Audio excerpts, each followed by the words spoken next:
Ok, nous voici dans notre dernière vidéo explicative concernant tous les renforcements haut du corps, à savoir bench press, traction stricte, lesté ou non, strict press et dips. Ces quatre mouvements-là, évidemment, vous pouvez rajouter tirage horizontal si vous avez le temps et l'envie dans votre semaine, mais au moins ces quatre lifts haut du corps qui correspondent à la section upper body. Donc, nous sortons d'un cycle de 8 semaines sur un test en semaine 38 de 4 RM.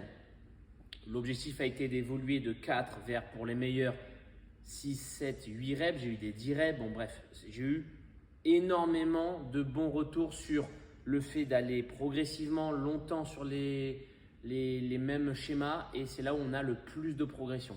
J'aimerais un jour presque le faire sur les squats, mais je pense que ça ferait, pour certains neurotypes, on va dire, ça ferait chier trop le fait que ça soit trop rébarbatif. Néanmoins, c'est là où j'ai les meilleurs résultats en termes d'évolution de pourcentage. Si je m'amusais à calculer vos passages de 4 à 8 reps et ou vos impressions d'avoir pris en force sur ces lifts, c'est là où j'ai vraiment le plus de résultats. Donc, on va continuer dans le même schéma la team avec un nouveau test semaine prochaine en semaine 46 sur un 5 RM. Et on va évoluer de la semaine 46, 47, 48, 50, 51, 52 pendant 6 semaines avec les deloads. Où les deloads, on fera quand même un peu quelque chose qui ressemblera mais avec moins de volume. Évoluer sur ce format-là avec les mêmes charges. Donc, je m'explique. Vous faites un test sur toute la semaine. Bench, traction, dips et press. À quel point vous pouvez soulever le plus lourd sur 5 reps enchaînés. Donc, être presque à l'échec à la 5e ou en tout cas ne pas en avoir une 6e, ça sera le bon test. Vous avez votre charge, l'objectif du cycle, toujours à la même charge. Vous ne vous sentez pas en forme, vous mettez la même charge. Vous vous sentez hyper en forme, vous mettez la même charge. J'en ai rien à foutre, je ne veux pas que vous augmentiez le poids parce que je suis en forme ou parce que oh non là j'ai pas dormi. C'est pas grave, vous acceptez de faire peut-être 2, 3 reps s'il faut, mais votre système nerveux, vos tendons, vos fascias doivent s'adapter à votre charge de 5 RM de la semaine 46 et on doit travailler à ça jusqu'à semaine 52. Okay, donc ça, c'est la première consigne, toujours garder la même charge, la charge de votre test de cette semaine. La deuxième consigne et l'objectif, c'est au moins être à votre charge de 4 RM. Je vous donne un exemple. J'ai fait 4 RM en bench à 120, d'accord, en semaine 38. J'ai eu des semaines superbes et des semaines de merde, à faire 2 reps, 3 reps, puis j'ai eu des semaines à faire 5 et 4. J'ai donc réussi au mieux de faire 5 reps à 120 en bench. Bon, et bien mon objectif, c'est que je passe sur 5 reps à 120, ce qui fait finalement une grosse continuité entre 8 semaines et 8 semaines où on va être plus ou moins dans les mêmes charges. Au minimum, j'aimerais votre charge de 4 RM de votre test, sur lequel vous avez peut-être, comme moi, peu évolué sur certains mouvements, beaucoup sur d'autres. Et pour ceux qui sont passés de 4 à 8 RM, eh bien, vous allez avoir un 5 RM plus lourd que votre 4 RM. D'accord, c'est logique.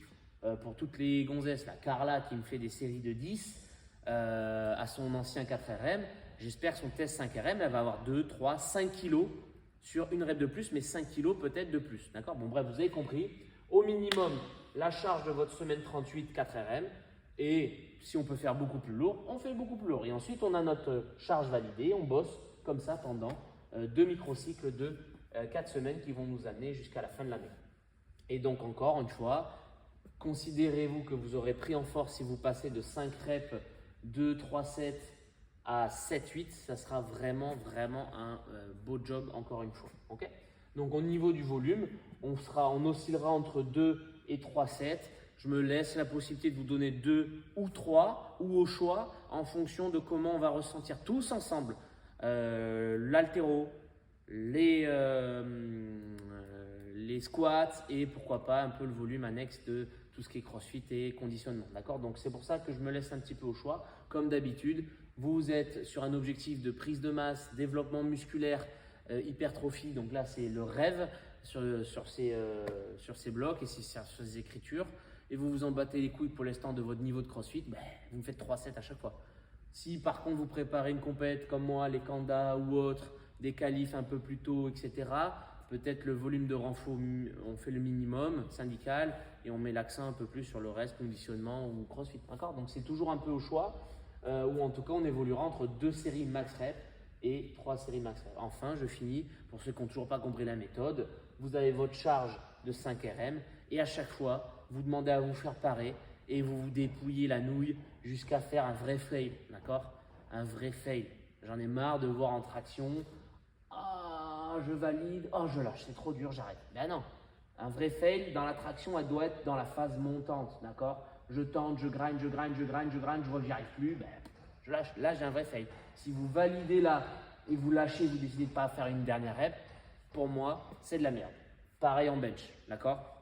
Donc, après, je dis ça, mais je suis le premier à me chier dessus sur le bench quand je sens que c'est lourd. Bon, bref, je veux que vous ayez l'intention, maximum de reps, faites-vous spotter, comme ça vous êtes en confiance et vous allez à chaque fois donner votre max pour être proche de l'échec, très proche, RIR 1 dans l'idéal, ou à l'échec. Et là, le stimulus de croissance musculaire, on a besoin que 2 séries par session, c'est juste ce qu'il faut, magnifique. Si vous faites 3, c'est encore mieux.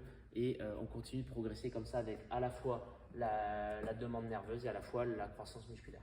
Enfin, fin d'année, début d'une nouvelle, et bien on repassera sur un spectre de reps beaucoup plus petit, 3 reps. On bossera pendant bien 8 semaines, encore une fois, et ensuite on se fera tous plaisir avec un test max rep, max une rep. Donc, mais on va d'abord construire sur du 5, 7, 8 reps dans l'idéal, du 3, 4, 5 sur du très lourd. Et enfin, après, on sera presque très chaud pour arriver sur nos 1 rep. Vous l'avez compris, encore une fois, dans un momentum février, mars, avril qui correspond à la phase importante, compétitive, qualificatrice, etc. pour nos échéances, vos échéances, pour ceux qui vont faire de la compétition. J'espère que j'ai été assez clair et que vous avez une bonne visibilité sur l'ensemble des 3 segments. Bonne semaine à tous de test.